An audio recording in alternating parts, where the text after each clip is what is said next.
What is up? And welcome to the Mr. Shirley original YouTube channel. Oh my god. I'm sorry, guys. I can't post the videos in Canvas. It's not working. So it has to be a YouTube video now. So this is what we're doing.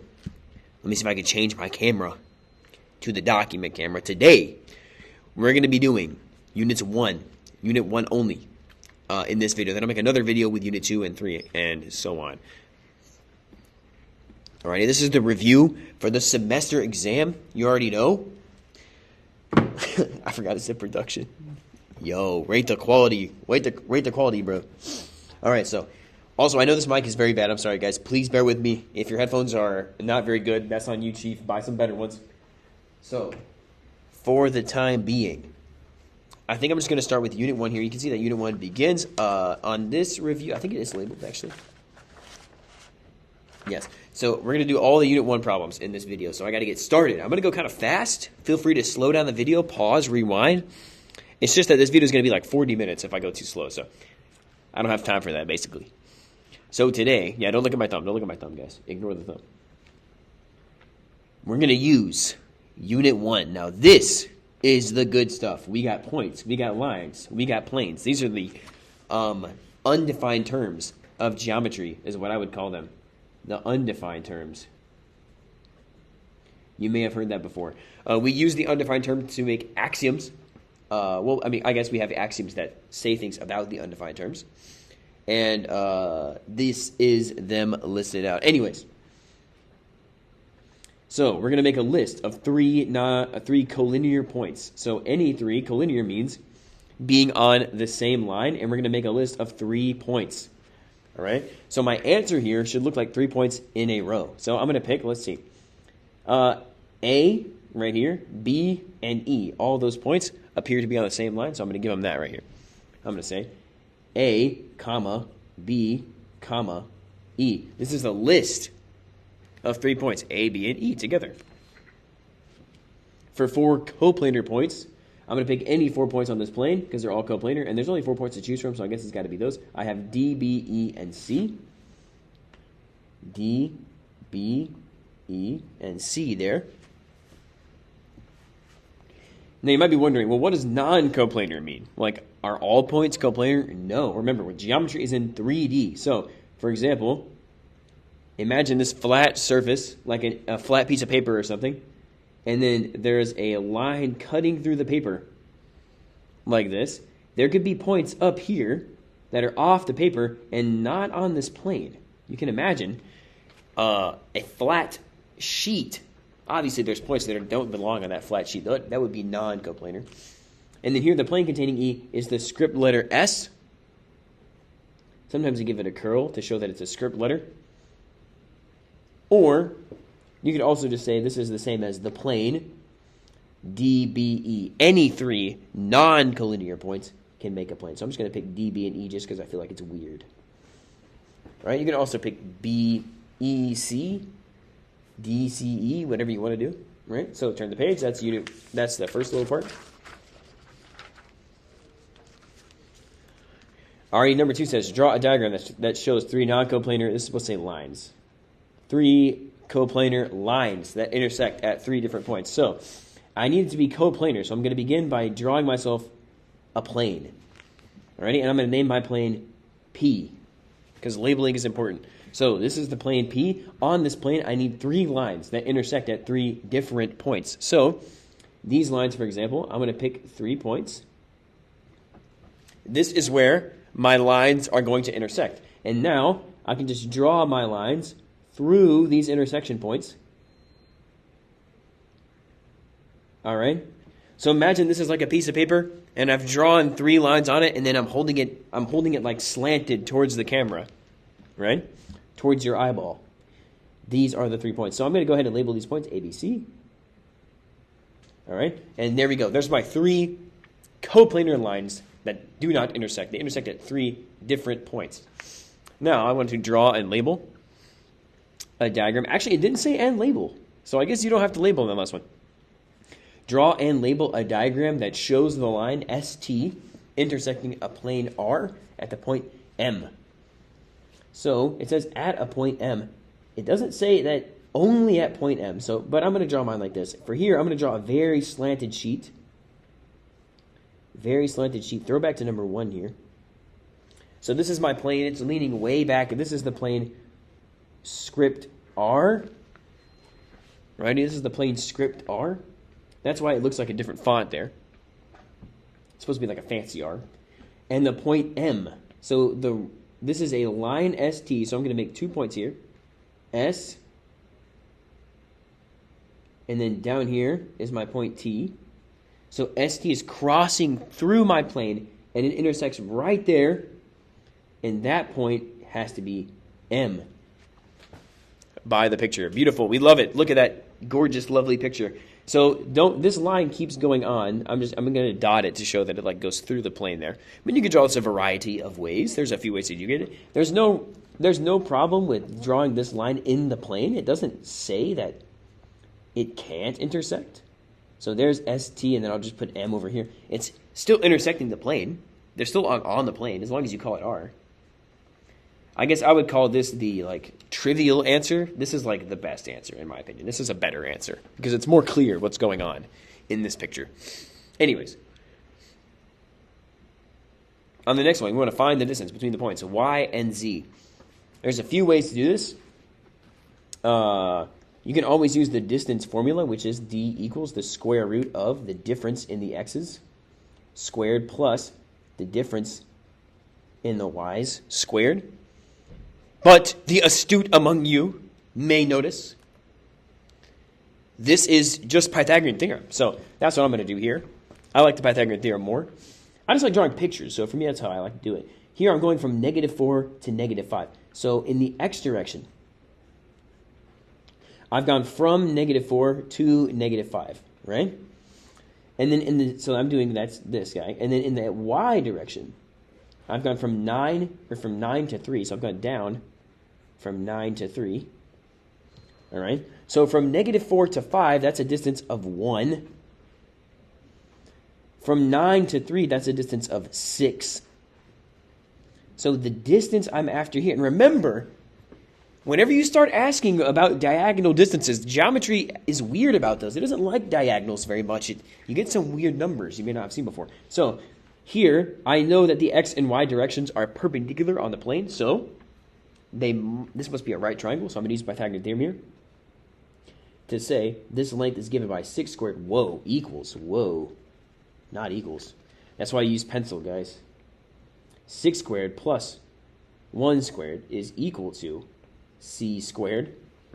Alrighty, 6 squared is 36, plus 1 squared is 1. Right, so 36 plus 1 is 37. So here I have 37 is equal to c squared. And this causes c to be equal to the square root of 37, whatever that is. So we need a number that when you multiply it by itself, you get 37. I don't know what it is. Geometry does, though. Math knows, and it looks like this. The square root of 37, whatever that is. I'm a mathematician. I'm no engineer.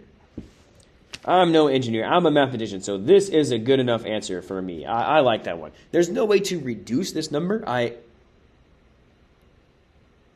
37 is prime. Yeah. 37 is prime. Yeah. No?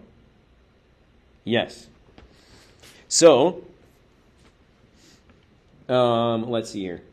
37 is prime, so there's no way to like reduce this square root. We'll just leave it as this.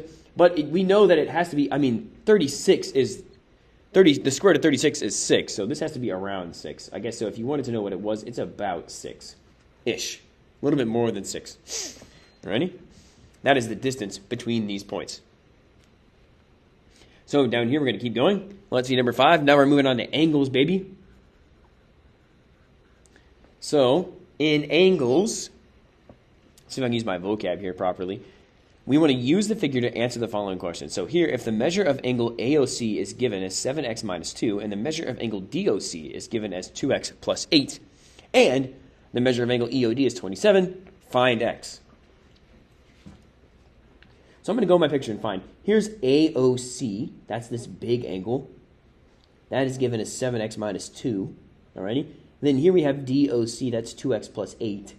DOC, that's this guy. And then we finish off EOD here with 27. So I see that those three angles together are a linear triple. All together, these three angles make a straight line, which I know to be equal to 180 degrees. So I could, in theory, add these three angles. And maybe I'll do it in parentheses just to be very cautious here. I know I tell you guys to always use parentheses. This is an example of when you do not have to, but it's nice to have. So then we look and see all these, we're just adding, so there's really no need for these parentheses. We can just go ahead and combine our like terms. 7 and 2 is 9x on the left-hand side. A minus 2 and 8 and a 27. That is 25 and 8, which is 33. That feels wrong. That feels wrong. But I'm going to keep going with it. Is 33. And then I'm going to subtract 33 from both sides and divide by 9 to get that x has to be 147 over 9. Very nice.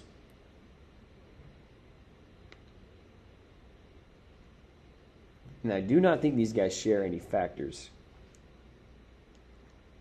So I think we're just going to leave it as this. Again, I'm a mathematician. I'm fine. I like fractions. You can leave it like that if you want to.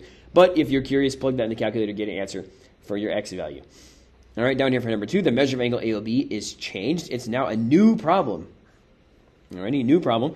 AOB is 6x plus 5, BOC is 4x minus 2, and AOC is 8x plus 21. Find x. So here, AOB, that's that guy.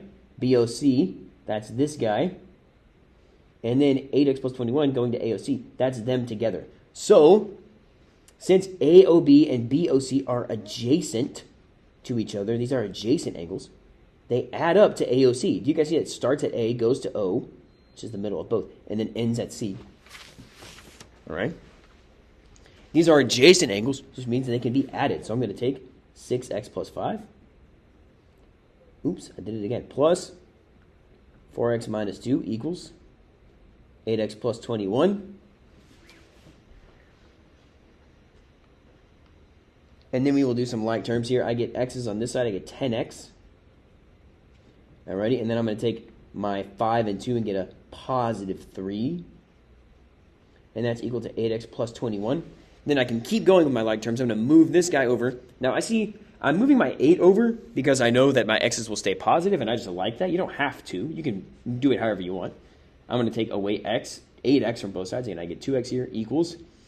And then minus 3 from both sides, I get 18. 18, and so x must be 9. Very nice. It worked out. So here, if we're going to name an acute angle, you want to name an acute angle, I guess we could just look at the picture. I think I'm just going to look at the picture here. All right. I'm not sure. It's not clear if the problem wants me to plug this in or not. It doesn't say. Because these were 2 new problems. I'm assuming this is its own third new problem. So I'm just going to go by the picture here. So I'm just going to say over here what I'm doing. I'm eyeballing it, which is normally illegal, but there's no other instruction here to do something different. So I'm going to say, name an acute angle. I see that this angle is pretty small, so I'm going to do that. Angle DOC. Remember that an acute angle is less than 90. It's a cutie. He's a little bitty. An obtuse angle is rather large. In this case, I see that AOD. That is a good example of an obtuse angle. It's very big. So I'm going to say AOD. That's a very big, fat angle. More than 90 degrees. All right, this is more than 90 here. And then to name a linear pair, I'm going to pick any 2 of these angles, any 2 that are adjacent and add to 180 degrees, or adjacent and make a line. So EOC and COA, these guys are adjacent angles that add to, or they make a line together. So I'm going to say those. Angle EOD, and I'm not going to, well, let me not say plus, because I don't want to, it's not like I'm adding them. I mean, you can, but it's not like I'm adding them here. EOD, and then in my other one, I'm going to say AOC. Oh, wait, I'm sorry. I meant to say EOC earlier. EOC, AOC. Whoa. I picked up this mechanical pencil, and it is not going great for me. AOC here.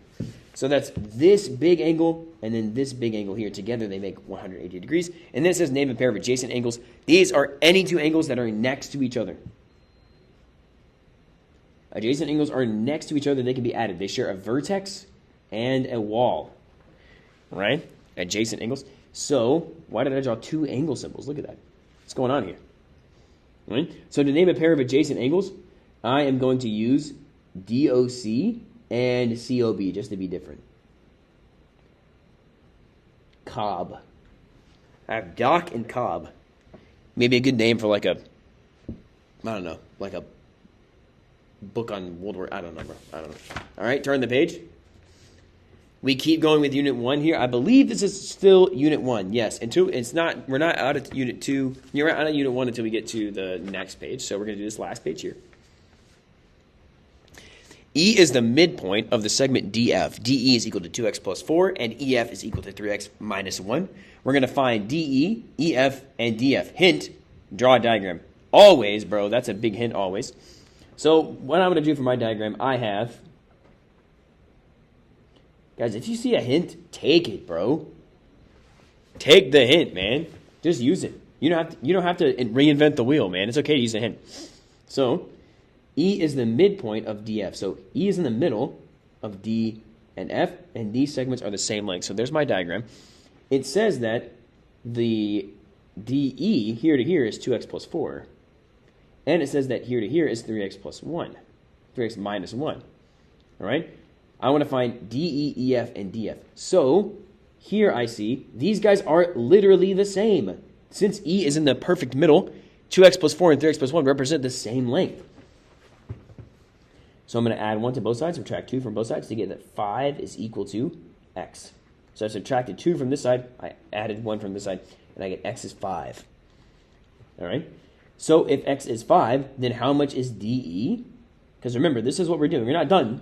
This is what we're doing over here. To find DE, I see that it's equal to 2 times 5 plus 4. This is called back subbing.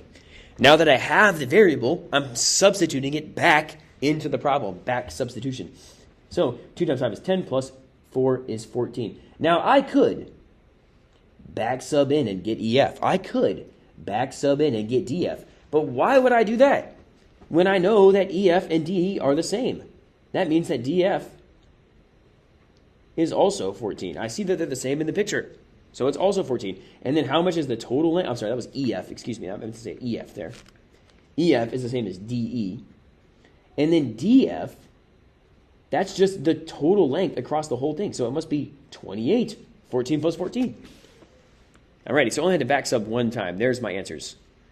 If I had to give an answer, this is what I would say. Because this is what the question asks me to do. Find D, E, F, and DF. Beautiful. So now I'm going to go to number 7. Q bisects a segment PR. So Q is a point that bisects a segment PR. It says PQ is 3y, PR is 42. Find y and QR. So here, P to Q is 3y. If Q is in the middle, all right, then that's 1/2 of it. So I'm going to draw my picture again. Here's PR. Here's Q in the middle. So that together they make PQR. Wow, no way. So P to Q is 3y. But the total length, P to R, is 42. So how can I make these equal? Well, I need 2 of these. What's 3y and 3y together? 6y. So if 6y is equal to 42, then y has to be 7. Now I found y, but it's only one part of it. I also want to know QR. This means that QR is equal to 3 times 7 by back subbing, which is equal to 21. So the total length obviously is 42. Our y value we found using algebra naturally gives so that QR is half of 42. That's what we wanted it to do. All right? So whenever you plug something in your algebra, it should work out exactly how you intended it for it to work. I am going to lose my voice. It's going to happen. But that's just part of living, you know? That's just man up, Mr. Shirley. That's just part of living, bro. Stop complaining, as I would say. God, you can hear it fading. All right, if I start whispering, I'm just going to whisper in the microphone. Like those weird ASMR videos you guys watch. I think that's weird. Low-key, I think that's weird. Like, what do you mean you want someone to whisper in your ear, bro? What do you mean you want someone to crush those little foam balls? I wish I knew how to edit videos so I could play a video of that playing right now. You know? How cool would that be if I could just put one in the corner while you guys are doing the notes? Anyways, determine whether each of the following conjectures is true or false, and then give a counterexample for any false conjecture. So first of all, a conjecture is a statement that you don't know if it is true or false. It's like you're conjecturing it. It's like you're proposing this. Like, it's like saying, I have a conjecture, and then being like, I think that grass is green. And obviously everybody would be like, yes, unless it's in Africa, in which case sometimes it's yellow, right? So if ABC and CBD form a linear pair, then this says angle ABC is congruent to angle CBD. We use this congruency symbol. I don't know why. This thing I printed off uses the other symbol. That's weird. So it's really the same as this symbol, right? ABC is congruent to CBD. So is the statement true? I think about this. If you're watching this with a buddy, ask your buddy. If ABC and CBD form a linear pair, then they have to be the same. So imagine you're arguing with me, and I'm like, all right, you got two angles. These angles make a line. So they got to be the same. They must be the same then. These angles have to be the same. That's the only way it gets split up the line. You'd be like, no. There's a million ways to split up this line. So this statement must be false. This conjecture is false. It does not hold true. How do you disprove me, though? You don't have to give a whole proof detailing why I'm wrong in every possible case. You only need one example. If I'm claiming this, you only need one time this doesn't work. So what we're going to do is I'm going to say, for example. So counter example. I'm going to say, let the measure of angle ABC be, and I'm just going to say literally any angle except 90. I'm going to say 45. Alrighty? If the measure of angle ABC is 45, then the measure of angle CBD, here would have to be 135. Because they have to make 180. So, together, notice that these two angles make 180. So, the first part of this thing here, the statement, the hypothesis, this conjecture, this counterexample, satisfies the hypothesis. The hypothesis is true. These do make a linear pair. Then it says, ABC and CBD are the same. But obviously, these angles are not even close to being the same. So, this second part is false. And I meant to write C there for conclusion. I don't know why I did that. The conclusion is false. So if you want to make a counterexample, remember that it has to be true. It has to cause true implies false in the argument. So here, this is how you make a conditional statement false. So here, I've provided two angles who are not equal, but are definitely a linear pair. Alrighty? The second part's false. The conclusion is false, but the hypothesis is true. Anyways, so that's just what I want to say. I feel like we intuitively understand this, but then when it comes to doing it on the math, we forget. So anyways, if angle 1 is complementary to angle 2, and angle 1 is complementary to angle 3, then angle 2 is congruent to angle 3. So this is a lot of fancy nonsense. So it says angle 1 is complementary to angle 2. This means that angle 1 plus angle 2 make 90. Alrighty? And then it says that angle 1 is also complementary to angle 3. Well, angle 1 plus angle 3 is equal to 90. It says then 2 has to be the same as 3. Then, obviously 2 is equal to 3. I encourage you to think about this for a second. Take a moment. Right? Remember, when you take this test, you're going to be doing it alone. I'm not going to be able to help you. So take this chance to try this on your own. Otherwise, you have no idea what you're going to make on the test. Did you know that? Did you know that you can know how good you're going to do on the test if you try this on your own? So, I'm giving you a second to pause, all right? And now I'm going to say the answer. Oh my gosh, the answer is absolutely this is true. Alrighty? Absolutely this is true. So what I would say, if you tried some examples of this, if you picked like, I don't know, 30 and 60. Okay, well if this is 30, well then if one is 30 and you have to make 90, well then 3 has to be 60. There's only one option. If you pick one to be something, there's only one option for 2 and 3 because they both have to make 90. So this has to be true. To prove this, now it doesn't ask you to prove it. It does not ask you to prove it. So you do not have to do this. If you write true, you're done.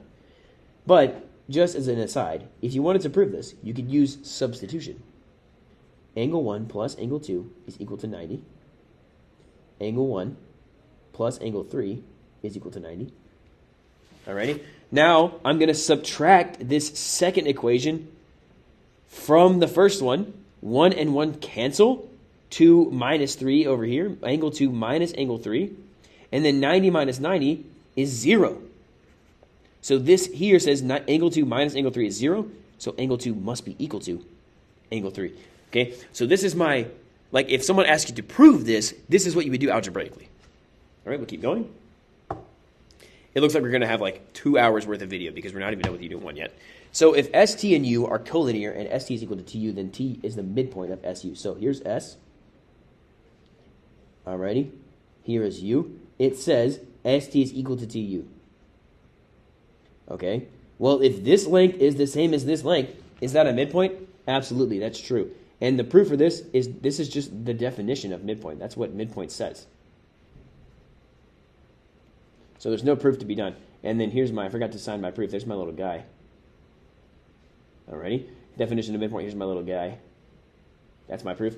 All right. There's no real proof here. I mean, that's just what it means to be a midpoint. So here for the next step, and this is our last page, then we're going to be done with this video. We're already at 27 minutes, bro. No one is watching this. Why am I making this? So write the converse, inverse, and contrapositive of the conditional statement and say whether it is true or false. If an animal flies, then it is a bird. Okay. So the converse of this. So here's what I see. There's a hypothesis, then there's a conclusion. Alrighty? Typically, we call these P and Q. So we're like naming them a letter to make it easier to think about. Alright? So, if an animal flies, that's the hypothesis P. And this is called the direct version. P causes Q. Directly. Being an animal that flies causes you to be a bird. That's what this statement is implying. All right? So, the converse of the statement, you have to flip. We're going to do Q implies P. Think about when your parents say conversely. This is also true. I mean, I don't know if your parents say that. Maybe they're not huge nerds like me, but conversely, it's like the opposite happens, right? Well, I mean, I say opposite very loosely here, but like you flip the hypothesis and conclusion around. So, it would be if an animal is a bird, then it flies. Is this true? I don't know. I don't know anything about biology, guys. I'm going to be for real right now. I made a 0 on my biology star, low key. I honestly don't know if this is true or false. If an animal is a bird, then it flies. I'm going to say no. I'm going to say that's false. Like, it feels false to me. False, and, I think it's false because, like, if I had to give a counterexample here, I'd say, like, chicken. I guess they can kind of fly. But, like, not really fly. Yeah, maybe chicken's a bad example. Maybe, like, a penguin. Is a penguin a bird? Penguin's definitely a bird. It has a beak, right? Penguin's definitely a bird, low-key. I'm going to say penguin. Penguins definitely do not fly. So they're making this part false. But they're definitely an animal that's a bird. Right? What else would it be? It lays eggs. It's not a mammal, right? It's got to be a penguin, bro. It's got to be a bird. I don't know. I don't know anything about biology. Ask your biology teacher. I don't know, all right? The inverse is you do the opposite of both. Not P gives not Q. So now we're going to take the opposite of P and then the opposite of Q. So hypothesis, conclusion, but now they're reversed, all right? So if you're an animal that flies, the opposite of that is if you're a non-flying animal. If an animal, I'm going to say doesn't fly,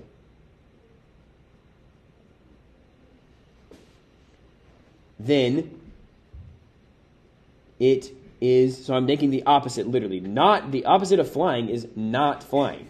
All right? So look, I don't want to say, sometimes people read this and they'll go, what's the opposite of flying? Oh, something that walks. That's not true, right? The opposite of flying is not walking. There's more to it. You could swim, you could climb, you could do all kinds of things besides walk, right? So, besides fly, right? So, we're just going to say not fly to include everything else in that group. Then it is not a bird. Don't overthink it. Then it is not a bird. Same thing here. Students fall into a trap. They'll say, oh, what's the opposite of bird? And then they'll just make something up, like dog. This could be anything else. It does not have to be a dog. It could be anything else but a bird, right? Okay, so is this statement false? If an animal doesn't fly, then it is not a bird. What's something that does not fly, but is still a bird? Oh, I mean, obviously, yes. The penguin disproves this as well. So this is also false. By penguin. That's my counterexample. Right? And then the contrapositive is you do both of these. So, not Q causes not P. I'm desperately trying to keep this under 30 minutes. No! It's already been 31! Okay? Contrapositive. This is our last one here. Alrighty? We're going to say, if you are not, if an animal is not a bird, if an animal is not a bird, so that's the conclusion, but the opposite of the conclusion, then, and then after that I'm taking the opposite of the hypothesis, then it doesn't fly. Alrighty, so to prove this, we need an animal that is not a bird, but can still fly, right? So to disprove this, I need a counterexample. That makes this part true, but this part false. So is this statement true or false? Can you think of an animal that is not a bird, but is a flyer? It do fly. It do be flying. All right? And yes, of course, I can think of a few. I'm thinking of, my first one is a bug of any kind. It's like maybe I don't know, what's a good bug? A mosquito. All right? Mosquitoes can fly, but they're obviously not birds. Nobody's refuting that, right? So this is an example. This statement is also false. And guys, I just want to say, 90% of the time, if your statement is not about math, it's going to be false. Almost, I mean, you can think of a counterexample for almost everything, okay? You're only going to find unambiguously true and false statements in a logical system like mathematics, typically. That's what makes, like, studying the law so complicated, is because it's very hard to form English sentences about things that are unambiguously true or false. Anyways, that is all I have. On to the next video.